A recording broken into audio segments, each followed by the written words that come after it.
আসসালামু আলাইকুম।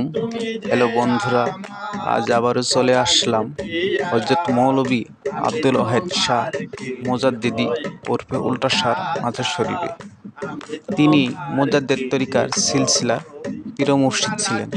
তাহার মাজার শরীফের অবস্থান ঢাকা গাজীপুর টঙ্গীবাজার এলাকায়। তিনি খুবই কামেল ও আধ্যাত্মিক ব্যক্তি ছিলেন। এই ভিডিওতে তাহার সম্পর্কে এতটুকুই তুলে ধরলাম।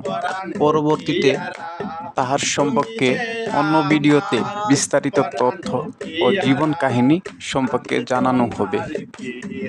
আসলেই অলি আউলিয়াকে বাদ দিয়ে আপনি কখনোই নবী রাসূলকে পাবেন না, কারণ নবী রাসূল সম্পর্কে জানতে হলে আউলিয়া কেরামদের মাধ্যমেই জানতে হবে, এবং নবী রাসূলকে বাদ দিয়ে আল্লাহকে কখনোই পাবেন না, কারণ আল্লাহকে চিনার মাধ্যমই ছিল নবী রাসূল। আজ এই পর্যন্তই। ভিডিওটি ভালো লাগলে লাইক, শেয়ার, কমেন্ট করে পাশে থাকবেন। ধন্যবাদ সবাইকে।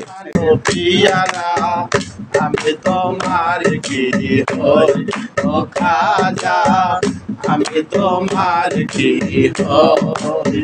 তুমি যে থাকো আজ মেরি, তুমি যে থাকো আজ মেরি।